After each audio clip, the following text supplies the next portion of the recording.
Olá, começa agora o programa Memórias do Poder Legislativo, um programa produzido e idealizado pela Associação dos Parlamentares do Estado de São Paulo e que hoje recebe o advogado Sampaio Gouvêa. Formado pela Faculdade de Direito da Universidade de São Paulo, ele foi conselheiro da Seccional de São Paulo da Ordem dos Advogados do Brasil e da Associação dos Advogados de São Paulo. Atualmente é conselheiro do Instituto dos Advogados de São Paulo. Seja muito bem-vindo aqui no nosso programa Memórias. Muito obrigado, uma satisfação grande poder estar aqui. Bom, eu fiz agora um resuminho das atividades do senhor, porque elas são muito extensas, né? Eu queria que o senhor comentasse um pouquinho das outras coisas, inclusive o senhor é historiador, queria que o senhor falasse pra gente. Eu sou um apaixonado pela história, notadamente pela história do meu país, e em particular pela grandiosa história do Estado de São Paulo. Nestas atividades, eu tenho publicado várias matérias,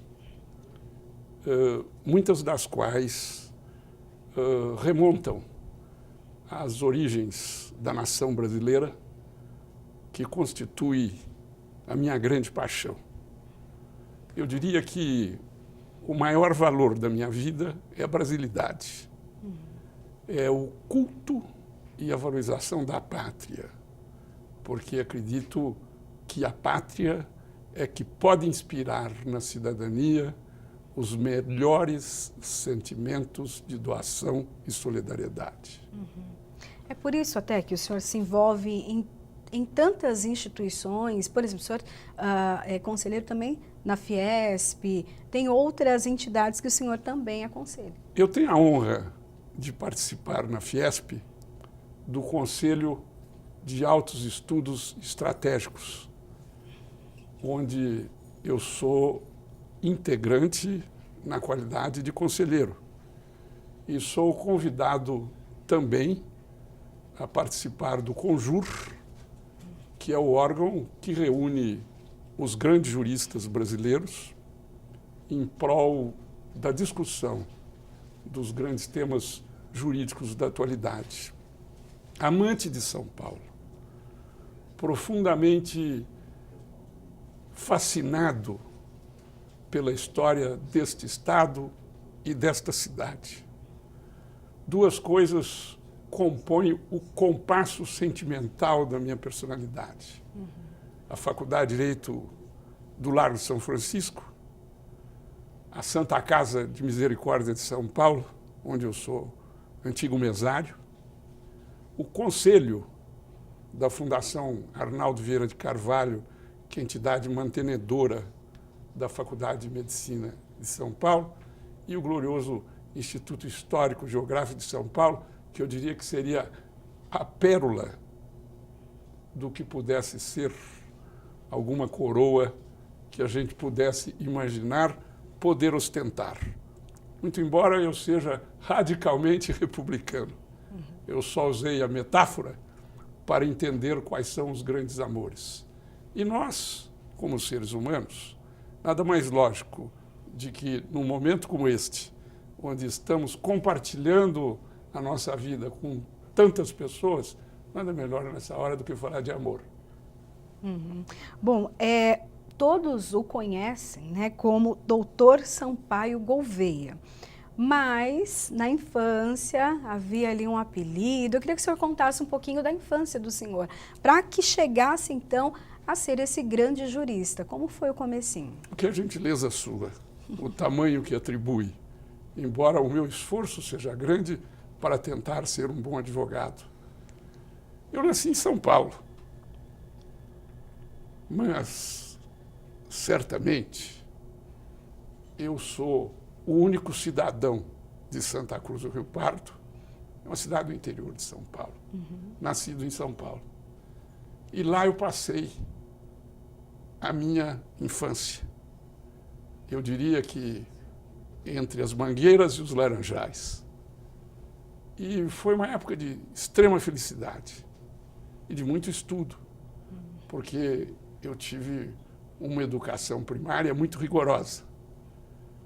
E certa feita, numa aula de geografia, eu fui me referir ao astrônomo Ptolomeu, e como eu sou uma pessoa que tenho certa dificuldade de dicção, eu desafiado pelo professor a dizer qual era a lição que eu havia estudado, ao invés de falar Ptolomeu, eu falei Ptoleu. E de Ptoleu ficou Pitô. E aí eu vim para São Paulo, onde eu estudei 4 anos no Colégio Arquidiocesano, 3 anos no Colégio Santo Américo, em seguida, Faculdade de Direito da Universidade de São Paulo, posteriormente, Fundação Getúlio Vargas e, finalmente, a Pontifícia Universidade Católica. Eu não sei por que eu tenho par, ou melhor, como diria o caboclo, né? Eu tenho liga com alguma trindade, seja, pois, a Santíssima, que haverá de nos iluminar sempre, e principalmente o Brasil. Ok. Bom, o senhor estudou em uma das universidades mais importantes do país. E por muito tempo ali era a pujança política também, não só do Estado, né? Eu queria que o senhor falasse um pouquinho como era a participação do senhor ali, ainda como estudante de Direito, Largo São Francisco, uma faculdade tão importante para mudanças muito significativas no Estado. A Faculdade de Direito do Largo São Francisco é o caldeirão da liberdade política brasileira.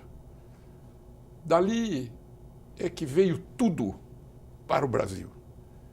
E acredito que o norte fundamental da reconstrução e, digamos mesmo, até da refundação do Brasil, só haverá de vir a partir do momento que estes ideais libertários que inspiraram a abolição da escravatura, por que não dizer, em certo sentido, a independência do Brasil? Porque a faculdade é formada em 1827, mas a independência do Brasil se consolida no período regencial, com a atuação de grandes nomes, professores ou alunos formados pela Faculdade de Direito do Largo São Francisco, que traçam a estrutura da nação. Entre eles, Rui Barbosa, Joaquim Nabuco, o presidente Campos Salles, o presidente Rodrigues Alves e tantos outros que são os artífices deste patrimônio nacional que nós temos obrigação de, neste momento em que a República passa por dias confusos, de buscar ali os guias e os nortes para a nossa reconstrução. O senhor chegou a participar naquela época de manifestações ou de algum período em que houve uma ruptura, uma mudança muito grande? Sim. Eu participei dos anos de 68, que revolucionaram o mundo. Sim. Revolucionaram os nossos hábitos, revolucionaram os nossos costumes. Eu sofri a asfixia do ato institucional número 5, que destruiu o pouco de democracia que ainda restava no Brasil com o dispositivo ditatorial de pretensa legalidade, que foi o ato institucional número 5, efetivamente editado e instituído em 13 de dezembro de 1968. Depois nós fomos participando também em protesto com todos os movimentos que vinham de asfixiar os brasileiros, como o Pacote de Abril. E na sequência de tudo isso, nascido e aurido nos parâmetros e nos compassos da liberdade do Largo de São Francisco. Eu, juntamente com 4 inesquecíveis colegas, Roberto Aze, Ricardo Carraro Neto e João Roberto Gílio Pisa Fontes, inspiramos as entidades da Advocacia de São Paulo. Então, sob a presidência federal do grandioso Mário Sérgio Duarte Garcia e sob a presidência estadual do inesquecível Márcio Tomás Bastos, nós, a partir de um grito do maior advogado brasileiro de todos os tempos, eu diria maior porque, numa comparação com o Rui Barbosa, Sobral é mais humanista. A partir de um grito de Sobral, que dissera: diretas só não bastam. Todo o conteúdo da plataforma que está nas ruas e que provém da inspiração das diretas só se concretiza em favor do povo brasileiro, se houver efetivamente uma Assembleia Nacional Constituinte. E nós somos tomados deste apelo. Imediatamente procuramos o presidente do Centro Acadêmico 11 de Agosto, Eugênio Butti. Curiosamente, naquele momento, o vice-presidente era o ex-prefeito Haddad. E naquele momento articulamos com todas as entidades da advocacia sobre o paraninfado de Márcio Tomás Bastos, antes dele de Mário Sérgio Duarte Garcia e de Ives Gandra da Silva Martins. Organizamos um movimento amplamente apoiado por toda a imprensa nacional, e quem verificar no passado este movimento nos anais de todos os grandes jornais brasileiros, verá que ali pode ter sido uma semente da Constituição grandiosa de 1988, que vem da lavra do incomparável José Afonso da Silva, sob a inspiração de um franciscano, de um antigo aluno da Faculdade de Direito do Largo de São Francisco, que foi nada mais, nada menos que o deputado Ulisses Guimarães, o grande libertador da modernidade brasileira, que instituiu, a partir de uma Assembleia Constituinte, em que se transformou o Congresso Nacional, a Constituição Cidadã, cujo núcleo de direitos fundamentais, elevando a dignidade humana ao padrão fundamental de todo o direito brasileiro, é realmente uma carta incomparável. Estes momentos que se aparecem em face aos nossos destinos, eles não podem deixar de ser considerados como momentos constituintes. Tudo o que se fala no Brasil no momento, toda a série de reformas que se pretendem instituir, elas são de tal ordem importantes e estão de tal maneira imantadas às pretensões do povo brasileiro, que elas só podem se concretizar através de uma Assembleia Nacional Constituinte livre e soberana e independente. E como foi para o senhor participar, então, desse processo? Porque a Constituinte ela foi toda preparada para que direitos fossem assegurados, deveres também fossem expostos. E como foi para o senhor? Eu conversei há pouco tempo com uma jornalista que cobriu esse período, né? E ela falou assim com grande até emoção de como foi o engajamento das pessoas, o engajamento dos políticos, dos advogados. Como foi para o senhor? Me conta. E veja como isso contagia os brasileiros de uma forma especial. Eu estou emocionado, né? E vejo que os seus olhos brilham, a refletir também a emoção que pulsa no seu coração. E eu não tenho dúvida que no momento que esta sensação for densa em toda a sociedade brasileira, as gerações atuais de brasileiros, nós vamos perceber que nós temos um tesouro na mão e que é nosso dever preservar esse tesouro para nossos filhos e netos. Você veja o potencial que tem este país. Há poucos dias eu soube que o Brasil se tornou o maior produtor de petróleo da América Latina, com algo entre 2 milhões e 700 mil barris, quase 3 milhões de barris. E em posição superior a Venezuela e o México, que são os dois grandes fornecedores dos Estados Unidos.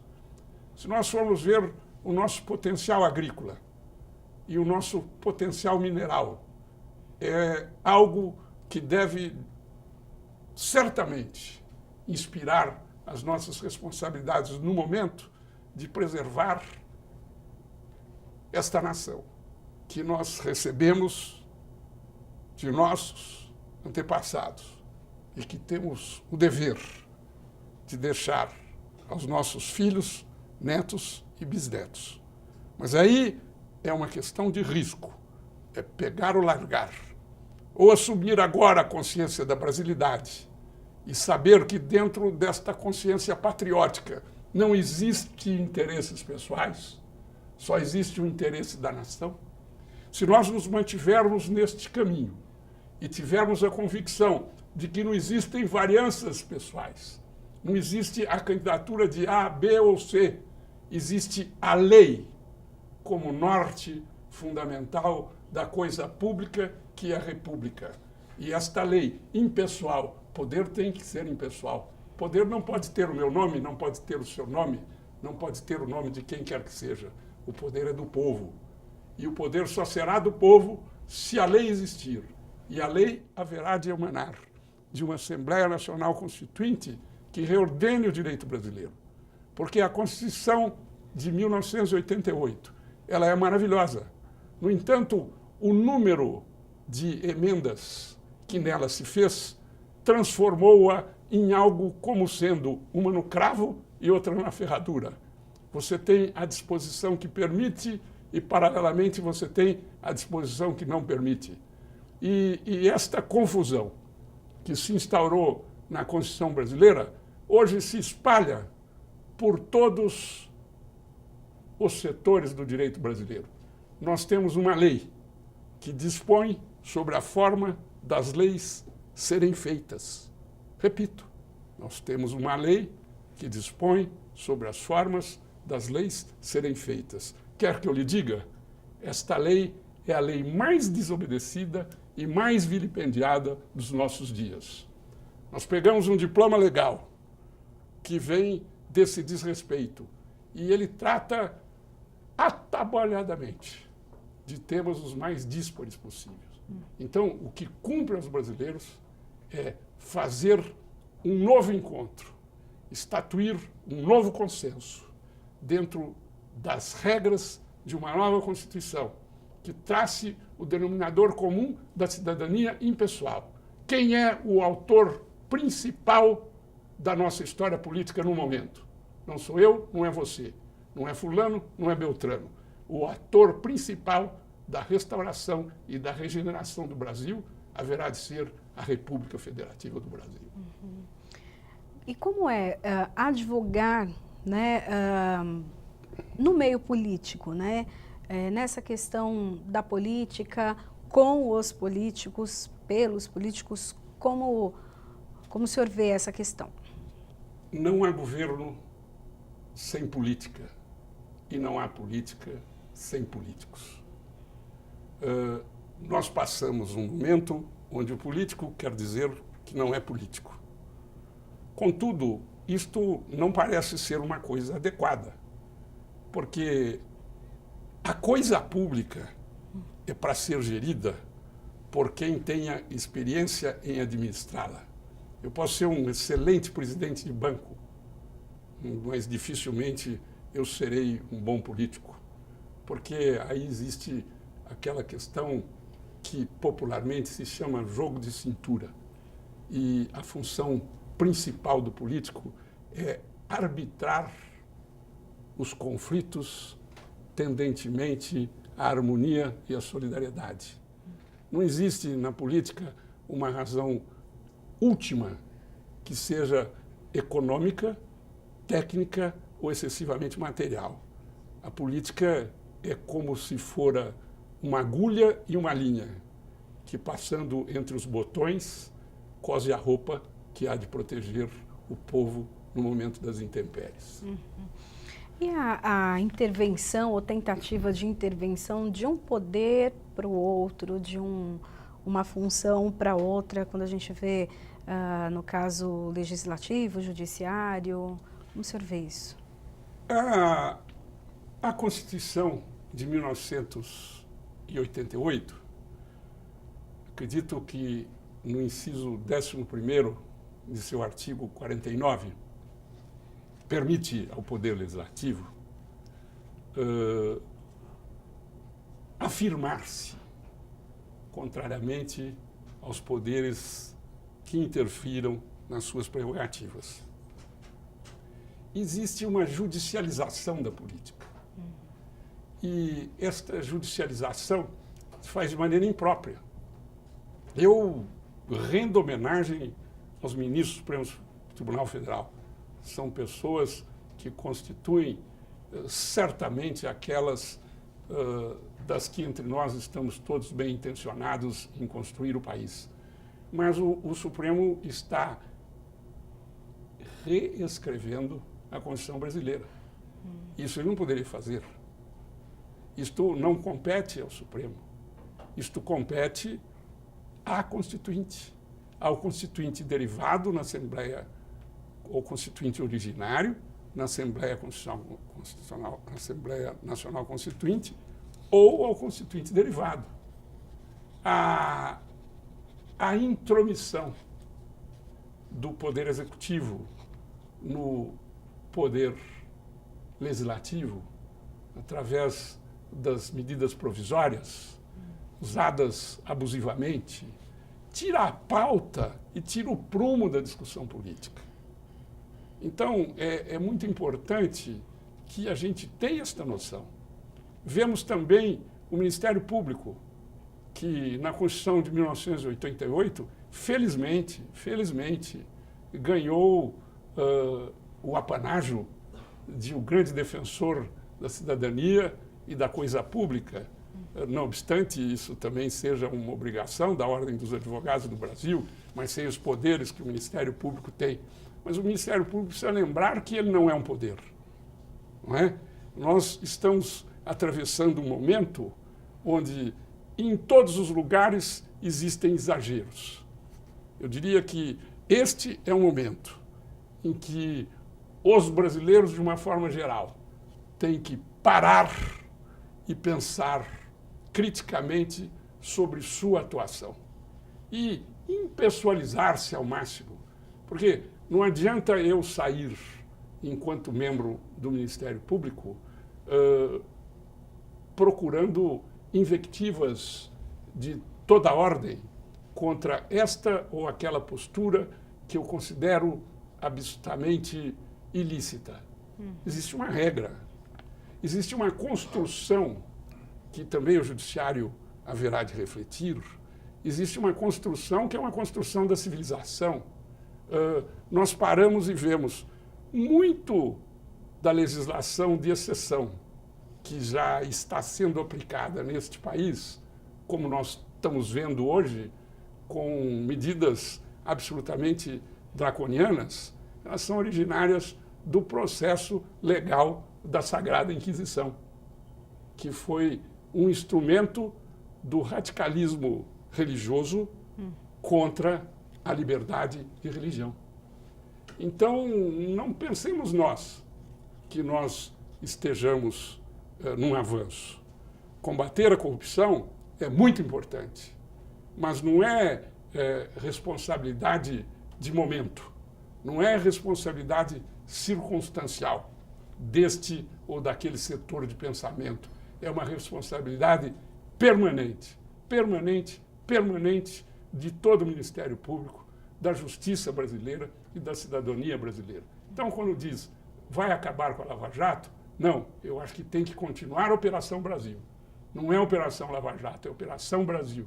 Porque você não combate a corrupção na primavera para parar de combatê-la na sessão seguinte. Você não combate no inverno, para dizer que no verão não combaterá. O combate ao mal é uma coisa permanente. E sabemos por quê. Porque a humanidade e o pecado são inseparáveis. Ambos estão presentes na nossa criação.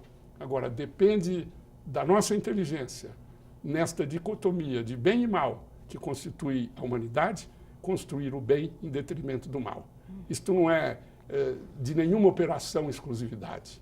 Isto é exclusividade de toda a cidadania. Por isso que eu acho que não pare a Operação Brasil. A Operação Brasil é o cotidiano das urnas. A Operação Brasil é o cotidiano do Ministério Público. A Operação Brasil é o dever de todos nós cidadãos. E eu me lembro que eu encimei, eu abri a nossa entrevista, aqui tão bem protegida por este escudo do Estado de São Paulo, onde está escrito, veja bem, hein? Façamos o máximo pelo Brasil. Pró-Brasília, Fiat exímia. Nós começamos isso aí a partir da inspiração de Mário Sérgio Duarte Garcia, um grande jurista, Emílio Hipólito, um jurista gigantesco, e um homem católico, apostólico, romano, jamais de esquerda, que foi o grande e gratuito defensor do admirável brasileiro, que foi Luiz Carlos Prestes. E Sobral, certa vez, quando lhe foi perguntado, mas, advogado Sobral Pinto, o dever do advogado é absolver? Ele falou, nem sempre. Às vezes é buscar a pena adequada. Isso é importante para se compreender a função do advogado no mundo, principalmente hoje. A finalidade da pena é a recuperação do cidadão. E, ainda que isto não se aperfeiçoe aos olhos nossos, mas a civilização é um olhar que quase se aproxima da eternidade. São valores que nós construímos para a espécie. Tá ótimo. Bom, nós vamos dar um pequeno intervalo no nosso programa e daqui a pouquinho a gente volta com mais Memórias do Poder Legislativo.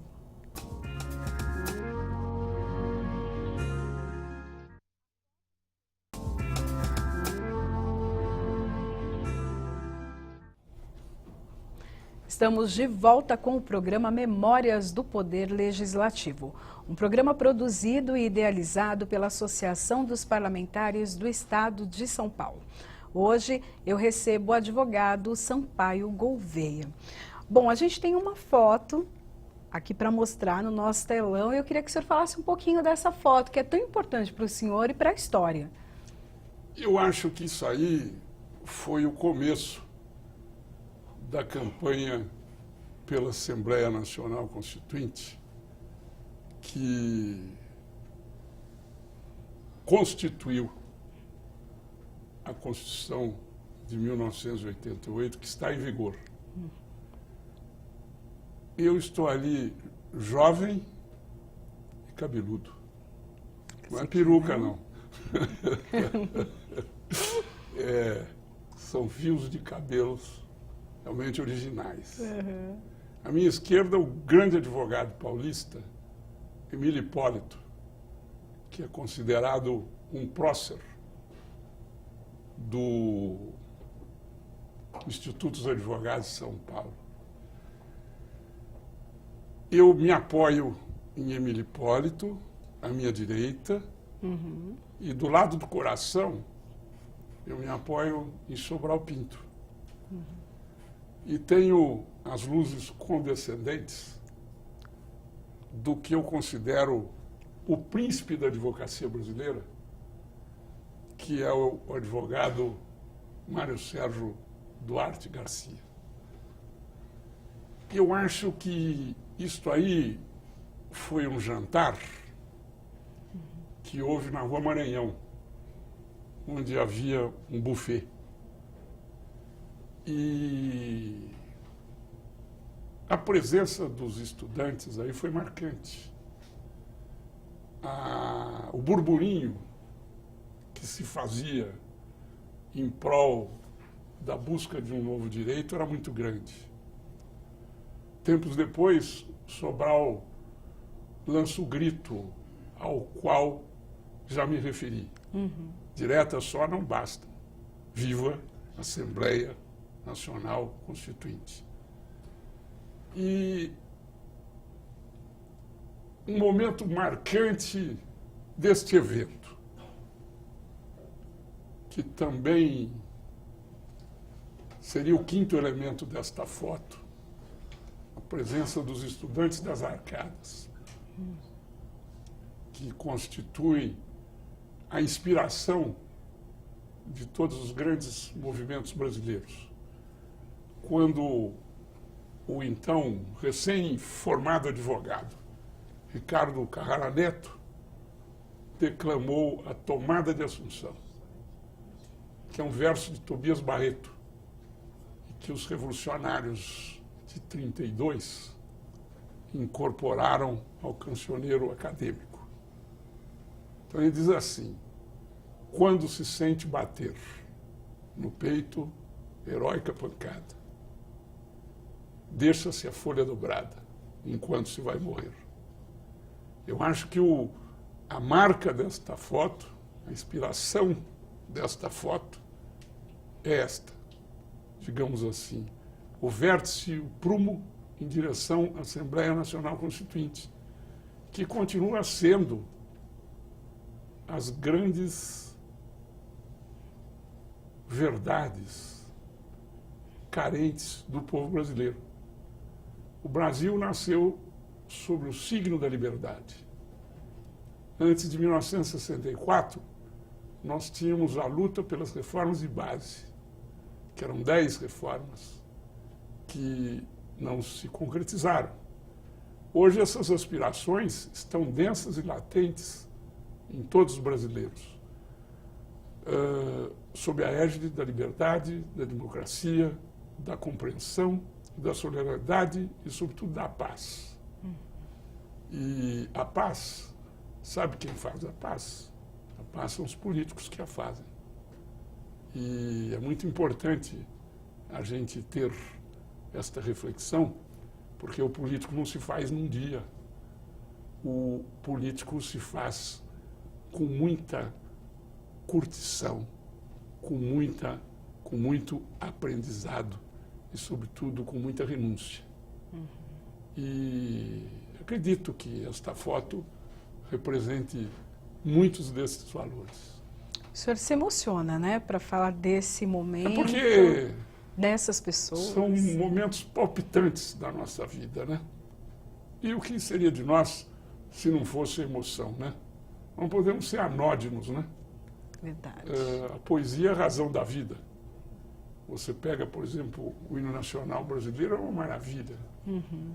Você pega o hino da Proclamação da República, feito por esse grande poeta que foi Dom Pedro I, é algo absolutamente sensibilizante, né?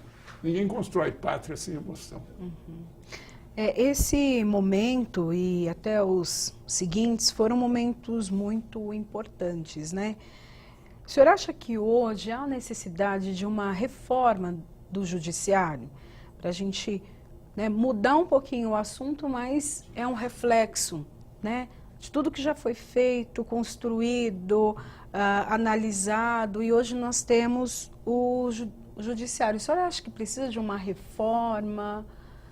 O judiciário tem a missão importante de aplicar a lei a fatos concretos, fazendo justiça, né? É o judiciário que traça o norte do certo e do errado, né? Para que nós o compreendamos. Atualmente, o judiciário brasileiro, ele passa por uma grande reforma. E esta reforma, ela condiz com o império dos precedentes. Então, um juiz, por exemplo, lá da minha Santa Cruz do Rio Pardo, haverá de julgar coerente o entendimento da lei pelo Superior Tribunal de Justiça e pelo Supremo Tribunal Federal. O meu professor, José Afonso da Silva, tem um livro que para mim é quase que um livro de cabeceira do recurso extraordinário no processo civil brasileiro, e ele lembra que a jurisprudência dos tribunais não pode ser tão importante quanto a jurisprudência que surgem nos bancos das audiências, nos juízos singulares, porque é o juízo singular que tem contato com o povo, o juiz de uma vara só, o juiz do interior. Mas não há dúvida que a adoção da teoria do império dos precedentes vai trazer muitas vantagens ao andamento da justiça no Brasil. O problema do Brasil, e isso é um mandamento constitucional, é que a justiça tem que ser célere e efetiva. Ela tem que aplicar o direito no tempo de vida dos jurisdicionados. Mas daí a isso ser um parâmetro concreto, nós estamos muito distantes disso. A única coisa que pode construir uma justiça presente, uma justiça universal, uma justiça consequente, é a participação de todos na fiscalização da justiça. Agora, quando se fala no império dos precedentes, quando se diz que o juiz de Santa Cruz do Rio Pardo, lá na civilização dos meus sonhos, haverá de aplicar o pensamento do Superior Tribunal de Justiça, no momento em que se diz isso, a gente fica numa situação em que pode ter por conclusão que a justiça se aplicará melhor. Então, considerado esses dois aspectos, que a jurisprudência deve surgir da base para os tribunais superiores e não dos tribunais superiores para a base, o que levaria a concluir que o que acontece no direito brasileiro hoje pode não ser o adequado para aquele que diz que a desorientação é de tal ordem que o juiz de pequena comarca tem que se orientar pelo que está acontecendo em Brasília. O que revela isso aí é a absoluta usurpação que se verifica entre os três poderes. Porque quem faz a lei é o legislativo. Na medida em que o precedente cria força de lei, pode estar havendo uma marginalização do poder legislativo, que não é só um poder de fiscalização política. O legislativo é um poder fautor da lei. É o legislativo que faz a lei. A lei existe para ser feita pelo poder legislativo e aplicada por quem? Aplicada pelo poder judiciário. Eu acho que o norte de todas as grandes democracias do mundo, a origem de todas as democracias do mundo está no parlamento. A tomar o melhor exemplo de democracia existente no mundo, a ver de Rui Barbosa, que seria a democracia do Reino Unido da Grã-Bretanha, a tomar isto como base, tudo ali vem do parlamento. Tanto que o poder é exercido pelo povo, fundamentalmente por via dos seus representantes. A essência da democracia é a legitimidade da representação. Então, eu acho que, falando numa casa de leis, falando numa casa de deputados, falando numa casa de homens e mulheres, cidadãos que representam o povo, eu não posso deixar de concitá-los todos a ocupar o efetivo espaço que na história compete ao Poder Legislativo. Aí nós temos que, se esse espaço não está ocupado, o Poder Executivo passa a ocupar pela medida provisória. Se esse espaço não está ocupado, o Poder Judiciário passa a ocupar pelos precedentes. E o Supremo Tribunal Federal começa a escrever a lei, não é? O que o Supremo Tribunal entende por direito é o que termina sendo a lei. E o povo, o que disse? Apenas foi objeto de um regramento que, eventualmente, ele pode até ser contrário. Aí tem até a questão do ministro Lewandowski, que algumas pessoas dizem que ele rasgou a Constituição. Queria que o senhor falasse um pouco disso, o papel, então, dos ministros. O ministro Lewandowski é um cavaleiro, né? Rasgar a Constituição é algo que não, a meu ver, não corresponde à imagem dele, né? Mas a força de expressão, né? É claro, uma força de expressão muito própria. Apenas eu que talvez sinta um pouquinho mais a presença do ministro Lewandowski, tenha de dar essa explicação, né? Sim. Até para nós nos entendermos aqui, que é uma tarde tão agradável, um momento tão agradável. E eu acho que o ministro, na questão do impeachment da presidente Dilma, se equivocou, né? Não podia separar o que era inseparável, né? A perda do mandato e o impedimento da continuidade da carreira política, ou da competência e da capacidade da antiga presidente em se candidatar. Agora, o Brasil vive momentos, eu diria que o Brasil está de ponta cabeça, né? Não é verdade? E um país de ponta cabeça que requer se aprumar-se e equilibrar-se de novo, até como amante da história, né? Fica muito difícil analisar o momento sociológico atual. Eu acho que compreender o Brasil atual vai ser uma tarefa dos historiadores daqui a 20, 30, 40 ou 50 anos. Agora é que nós temos de ter a consciência de que o Brasil espera que cada um de nós cumpramos o nosso dever. Ou na linha do que já disse um grande estadista, não pergunte o que o seu país possa fazer por você. Procure saber o que você pode fazer por seu país. Quando nós vemos o sistema presidencialista, em vários momentos nós tivemos presidentes que estiveram nas manchetes não com boas notícias, né? Não envolvidos em boas notícias. O senhor acha que esse sistema, então, ele não se adequa ao Brasil? A gente tem também o parlamentarismo. O senhor acha que esse outro sistema poderia ser uma opção para nós, principalmente se for a questão, levado em consideração a questão da corrupção? Eu sou, por princípio, parlamentarista, né?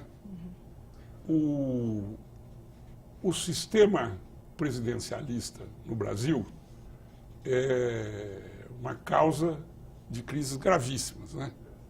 Nós estamos vivendo um momento em que podemos avaliar isto com muito equilíbrio e proficiência, né? Nós tivemos o problema com o presidente Collor, tivemos o problema com a presidente Dilma, estamos vivendo a situação com o presidente Temer. Se nós retroagirmos no passado, nós tivemos o presidente Jânio Quadros, tivemos o presidente Getúlio Vargas, todos estes eleitos por eleições diretas num regime presidencialista. Houve um estudioso que, por volta do final do século XIX, ou algo mais um pouco já adentrando o século XX, ele escreveu um livro cujo título é o seguinte: Sua Majestade, o Presidente do Brasil. Então, o presidente do Brasil, ele se põe quase que como um imperador. Ele tem poderes grandiosos na mão. Talvez esses poderes tenham sido um pouco mitigados pela Constituição de 1988. Mas esta posição que assume o presidente da República como chefe de Estado e como chefe de governo expõe demais o cidadão que exerce a presidência da República. E ele fica muito frágil embora constituído com extrema fortaleza, no curso do governo ele se põe em fragilidade, porque ele acaba sendo o terminal de todas as dúvidas. E tudo quanto de errado aconteça ou de bom que venha a ocorrer é atribuído a ele. Nós precisamos impessoalizar o poder. Quem é que sabe o nome do presidente da Alemanha? Ninguém. Mas o nome da chanceler Angela Merkel, todos sabem. O presidente da República tem que ser o guardião do Estado. O primeiro-ministro tem que ser o guardião do governo. Todas essas crises, sai fulano, entra ciclano, sai beltrano, entra de novo fulano, tudo isso aí não haveria na forma como está havendo se nós tivéssemos o parlamentarismo. Aliás, se você for ver a história republicana do Brasil, você vai ver que os grandes momentos de desequilíbrio da presidência da República são aqueles momentos em que o parlamento ganha importância. Só que o parlamento ganha importância, mas ele não encontra canais competentes para fazer valer a sua responsabilidade. Isso estabelece um conflito entre o poder executivo e o poder legislativo que deságua naturalmente em crise. O caso do Brasil, e há pouco se lembrou do ministro Lewandowski. O Lewandowski é professor na Faculdade de Direito do Largo de São Francisco, professor titular. Eu tenho a impressão que ele que foi o orientador do Sérgio Abrantes. Sérgio Abrantes foi a pessoa que criou, que analisou a estrutura atual do poder, chamando-a de governo de coalizão. E nós temos um governo de coalizão que perfaz um parlamentarismo impróprio, que é isso que nós estamos vendo. O presidente da República ele não pode agir sem o beneplácito do poder legislativo. Isto porque, certamente, até nós construímos uma Constituição parlamentarista que, no fim, se tornou presidencialista. Mas isto é mais uma das razões, porque, há momentos, reformas só não bastam. Viva a Assembleia Nacional Constituinte. São tantas as harmonizações e adequações que se há de fazer no direito brasileiro, que somente uma Assembleia Nacional Constituinte, um momento de reflexão sobre a reordenação da lei e do nosso futuro, é que pode resolver a nossa crise. A questão do presidencialismo, a gente vê que nos Estados Unidos é diferente, né? O presidente, ele não tem... ele não pode propor leis e não controla a elaboração e a execução do orçamento. Diferente aqui do Brasil, o senhor falou que o fim sempre é no presidente, então uma pessoa, né? Há essa diferença, porque a gente vê que nos Estados Unidos é diferente, né? O país, ou é outra diferença e não essa? O que se diz é que o presidencialismo brasileiro, ele tem origem de inspiração no presidencialismo norte-americano. E isto pelo fato de que o grande defensor do presidencialismo no Brasil foi Rui Barbosa, que era um admirador da estrutura de poder dos Estados Unidos, mas que Rui terminou a sua vida parlamentarista. Há dois momentos do final da vida de Rui. Um momento em que se diz que ele era um social-democrata, coisa que ele não era no início. E outro momento em que diz que Rui era um parlamentarista. Eu gostaria que você repetisse a pergunta, porque ela é muito técnica e a gente tem a responsabilidade de, estando no vídeo, responder corretamente. É essa questão do presidencialismo, né? Essa diferença entre o presidencialismo no Brasil, que aparentemente não dá muito certo, e o presidencialismo norte-americano, que a gente tem a impressão de que dá certo, né? Então, assim, tem a questão da responsabilidade e do presidente, do papel do presidente, pessoa individual, o senhor acha que tem essa diferença? Olha, o direito é um fenômeno cultural. E, enquanto fenômeno cultural, ele emerge do povo.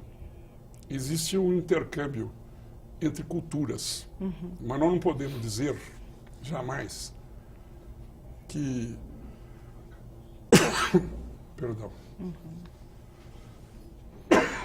Nós não podemos dizer jamais que culturas distintas possam criar instituições absolutamente iguais. Entendi. Uma coisa é os Estados Unidos da América, outra coisa é o Brasil. Mas a presidência nos Estados Unidos, existe uma gama de poderes que são detidos pelo presidente norte-americano, que são muito mais exclusivos do presidente do que no Brasil. O presidente dos Estados Unidos, existe uma série de atos onde ele pode governar por decretos. E depois do 11 de setembro, existe até os Patriotic Acts, que são atos que fogem um pouco do parâmetro que pode ser considerado comparativamente à democracia brasileira. Agora, acho que o presidente da República dos Estados Unidos, ele também, a presidência da República dos Estados Unidos foi estruturada, foi instituída como se fosse uma monarquia. Quando se fez a independência dos Estados Unidos, adotamos o regime monárquico ou não. Então, construiu-se uma legislação para o exercício da presidência da República que dotava o presidente da República de muitos poderes. No entanto, a gente vê que orçamentariamente ele está dependente, assim como no Brasil, não é? Agora, nós não podemos dizer que o Brasil seja reflexo dos Estados Unidos. É só você analisar o Brasil de 1930 para cá, que nós vamos ver que nós estamos construindo um presidencialismo jabuticaba. Não é? E este presidencialismo jabuticaba, enquanto a jabuticaba se confunde com coisa essencialmente brasileira, ele não está propiciando a absoluta harmonia e o equilíbrio entre os poderes. Haja vista quantos presidentes apeados por conta própria ou por força do parlamento nós já tivemos desde 1945. Bom, muita história para contar, né? O senhor tem muita coisa para dividir com a gente, as opiniões, foi um programa muito produtivo. Até faço um convite para a volta do senhor numa outra oportunidade, mas infelizmente o tempo acabou. Pois né? Eu só queria agradecer os valorosos deputados da Assembleia Legislativa de São Paulo, em particular a Associação de seus parlamentares, na pessoa de Tom Cafonsetti, na pessoa de Tunico Ramos, e dizer que é uma honra estar aqui acobertado pela gloriosa bandeira paulista, que nada mais é do que uma declaração de responsabilidade para com o Brasil. Pro Brasília, fiat exime. Façamos o melhor pelo Brasil. Muito obrigada pela participação do senhor. Bom, o nosso programa, então, Memórias do Poder Legislativo, fica por aqui. Até o nosso próximo encontro. Tchau, tchau.